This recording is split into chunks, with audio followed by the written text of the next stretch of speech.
নমস্কার বন্ধুরা, সবাই কেমন আছেন? তুলিকা অফিসিয়ালের আরও একটি রান্নার ব্লগে আপনাদের সবাইকে স্বাগত জানাই। আমি আগের বেশ কয়েকটা ভিডিওতে প্রথমেই বলে রেখেছিলাম এই রান্নাঘরটা শুধু আমার নয়, এটা আপনাদের। আপনারা এই ভিডিওগুলো দেখেন বলেই আমার এই ভিডিওগুলো বাড়িতে যখন রান্না করি বানাতে আমার খুব ভালো লাগে।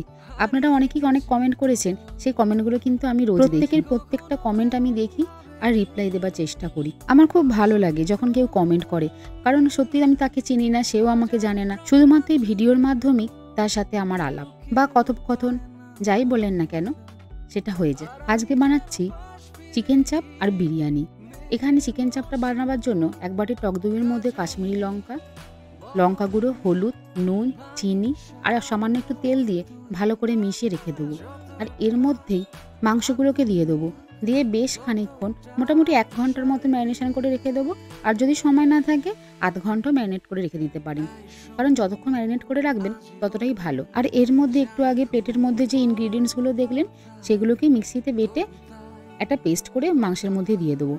আর এতে দিয়ে দিলাম চিকেন চাপ মশলা, এই মশলাটা দিয়ে দেবো। আর এতে দিয়ে দেবো 2 চামচ মতন ছাতু আর কয়েক ফোঁটা মিঠা আতর। এতে কি হয়, টেস্টটা খুব ভালো আসে। আর গোলাপ জল বা কেওড়া জল যেটা ঘরে থাকবে তা সেখান থেকে 1 ছিপি মতন দিয়ে দেবো। আমার এখানে ম্যারিনেশন করা হয়ে গেছে, এবারে এটাকে রেখে দেবো। আর এখানে বিরিয়ানির জন্য চালটা ভালো করে ধুয়ে নিচ্ছি। কথা ছিল শুধু চিকেন চাপই করব, কিন্তু ছেলে হঠাৎ বায়না করলো যে মা তুমি চিকেন চাপ বানাচ্ছ আর একটু বিরিয়ানি বানাবে না? তাই ওখান থেকে কয়েক পিস মাংস তুলে নিয়ে একটু বিরিয়ানি করে ফেললাম। বিরিয়ানিটা কীভাবে বানালাম সেটা একদিন পরে ভিডিও করে দেখাবো। এখানে মোটামুটি আমাদের বিরিয়ানি রেডি হয়ে গেছে। আর এর মধ্যে দুধ আর কেশর গোলা জলে অল্প একটু গোলাপ জল দিয়ে আর কিছুটা মিঠা আতর দিয়ে ভালো করে মিশিয়ে বিরিয়ানির উপর দিয়ে দেবো। এবারে এদিকে যতক্ষণ বিরিয়ানিটা হচ্ছে ততক্ষণ একটা ফ্রাই প্যানে কিছু ঘি দিয়ে ম্যারিনেটেড মাংসগুলো আস্তে আস্তে ভেজে নেব। মাংসের মধ্যে যে গ্রেভিটা আছে সেই গ্রেভিটা কিন্তু দেবো না, গ্রেভিটা সাইড করে শুধু মাংসগুলো হালকা হালকা করে এখানে ভেজে নেব, কারণ গ্রেভিটা দিলে তো জল বেরিয়ে যাবে। তাই চিকেনগুলোর একদিক ভাজা হয়ে গেছে, এবার হালকা করে উল্টে দেবো যাতে অন্য পিঠটা ভালো করে ভাজা হয়। আর এইভাবে একদিন চিকেন চাপ বাড়িতে বানিয়ে দেখুন, সত্যি কথা বলছি দোকানের থেকে কিন্তু কোনো অংশে কম হবে না।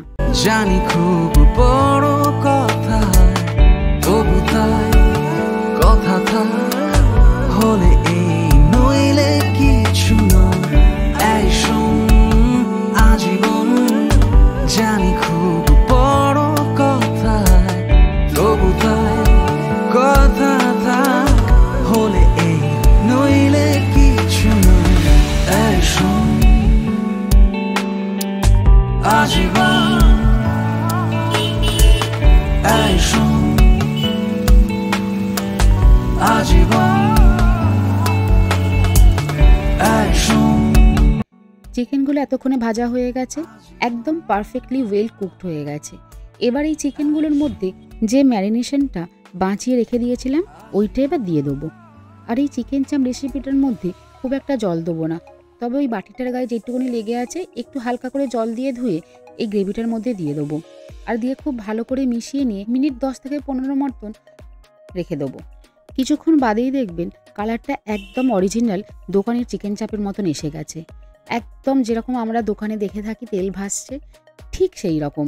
আপনার দেখে মনেই হবে না যেটা আপনি বাড়িতে বানিয়েছেন। অথচ দেখুন আমরা কিন্তু খুব একটা বেশি তেল দিইনি, ফ্রাই প্যানে চিকেনগুলো ভাজার জন্য যতটুকু ঘি দরকার ছিল ঠিক ততটুকুই ঘি দিয়েছি, এর বেশি কিন্তু নয়। আর এদিকে ঢাকনা খুলে দেখছি বিরিয়ানিটা একদম দম দেওয়া রেডি হয়ে গেছে, এবার খালি প্লেটে বেড়ে খাবার পালা।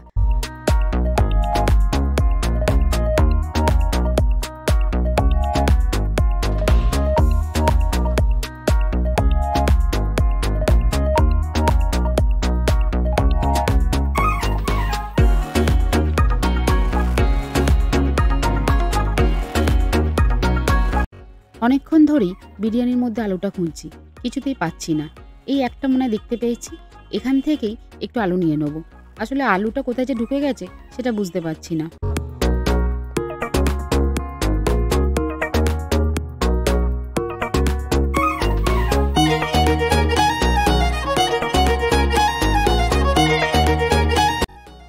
ভিডিওটা কেমন লাগলো নিশ্চয়ই জানাবেন, আর যদি কিছু ভালো না লাগে সেটাও নিশ্চয়ই বলবেন।